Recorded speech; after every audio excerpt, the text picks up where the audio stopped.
Yes. Our lives are fucking miserable. No, everyone, you know, everyone has bad days, you know.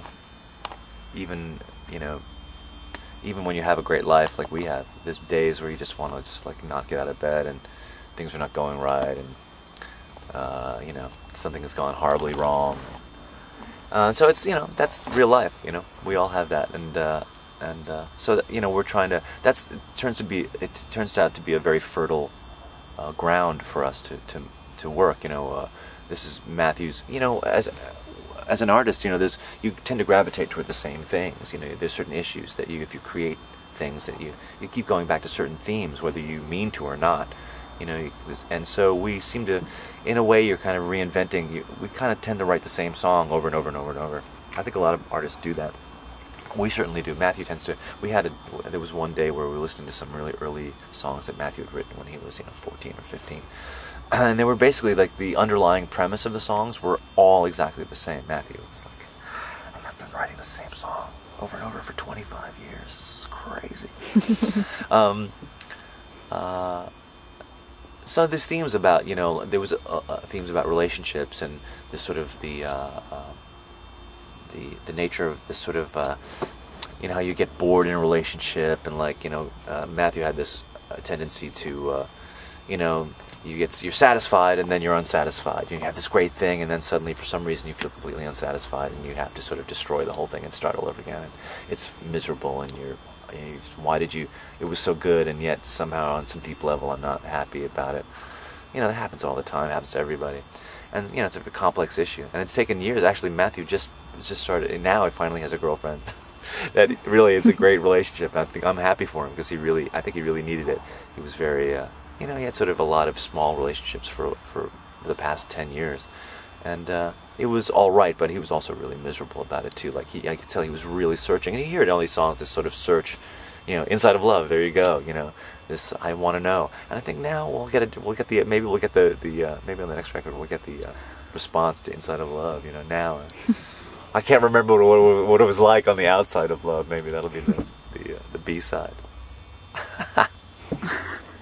I can't remember what it was like on the outside of love. Yeah, it's just depressive. Well, it was a riff. A friend of ours who plays in that band, They Might Be Giants, said something like, "I'm a manic depressive without the depression." Yeah. And this was, yeah. So is Matthew depressive? Yeah, I think he is. He's got a streak of a depressive person, you know, character that runs through him. You know, maybe that's the artist in him as well. You know, maybe this is where art comes from. This sort of, you know, if you're happy all the time. You know, you may not be compelled to write a song about being blissfully happy all day long is not really, you know, unless you're writing like Jesus kind of music or something, you know. But to write some song, you know. So I think these when you feel conflicted about things, that's when you feel compelled to sort of get it out in a song, talk about.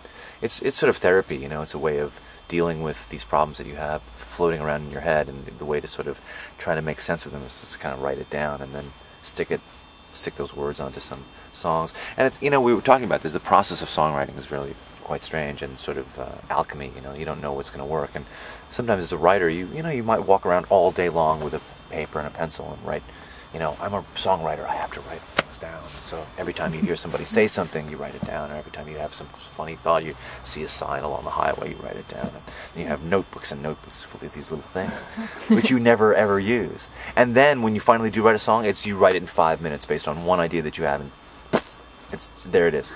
You just spit it out, and all those notebooks mean absolutely nothing. So it's weird. It's a strange process, but it's like therapy, you know. Okay. Yes, and the answer is yes, he's a sort of a depressive personality. Back to the original question.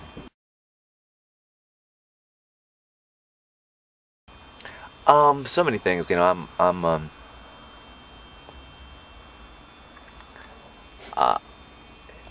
The odds of my ending up in this position, doing this job, being here with this band and these two guys after so many years, the odds are so it's almost impossible that we stay together this long.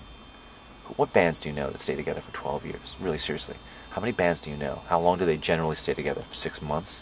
A year and a half? You know, there's this many bands that last for 15, 20 years. You know, you got the Beatles only lasted 10 years. We've outlasted the Beatles. Do you know what I'm saying? Yeah. The Stones lasted a long time. The Who lasted a long time. But there's that little group. And then there's every other band in the world. Wait a minute. Let me keep going. Yeah, it's like the distance to the sun, you know. So that these little things, when you put it in perspective and you realize what the odds were against that happening, and given the fact that I was one of those people who believed that I was going to be a musician, despite that no, it's definitely going to happen. No, I'm definitely going to succeed.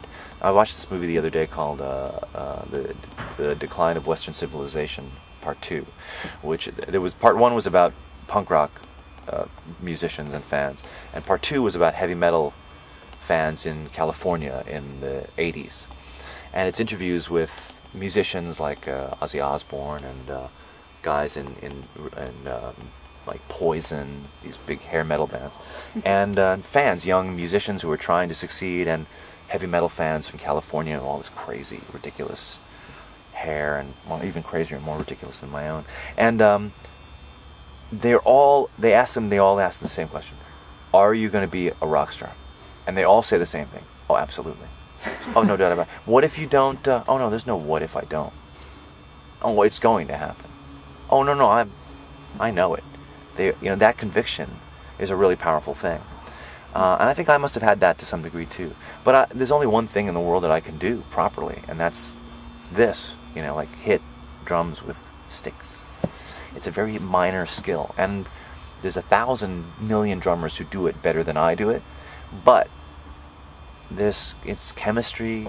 That my relationship with the two of them is as important. Or what we think about music and what we choose not to do is as important as what we do.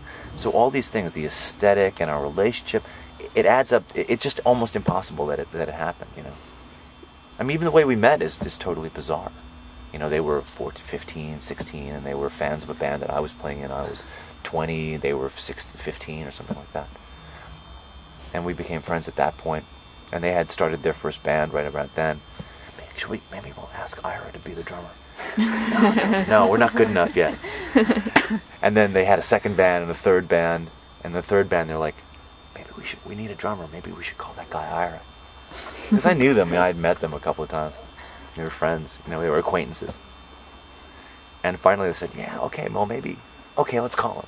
And they had to hunt me down and pick up the phone book and look for my name in the phone book. Sent me a cassette. I don't know if I want to join a band. I kind of want to be a guitarist. I kind of want to get out of playing the drums. That's actually the truth. At that point, I had been playing in bands for years. I was over it. And I was a roadie for a couple of years. I kind of enjoyed that. But I'm like, I'll play the guitar now. I'll challenge myself, because I'm not really very good at playing the guitar. But I should do that. I should pull a full Dave Grohl and just fuck it. Just go. And he sent me this tape of the early Not a Surf songs. And I listened to it, and I was like, these guys are pretty good. These songs are really interesting and weird. I don't understand what they're about. They had listened to in the 80s, which I've been complaining about the 80s. There was not a lot of good music in the 80s, but what good music there was in the 80s, Daniel and Matthew would listen to. I didn't. And so they had been listening to Pavement and the Pixies and Sonic Youth and all these bands. And I, for different reasons, had not. And so they came with a different aesthetic. They came with a whole different set of rules that I didn't understand, which was fascinating to me. Like, where are they coming from? That's got to be a mistake. Did they mean to do that? That's wrong, isn't it? I was fascinated by that. So that's why I'm lucky, because it's impossible. It's just fucking impossible.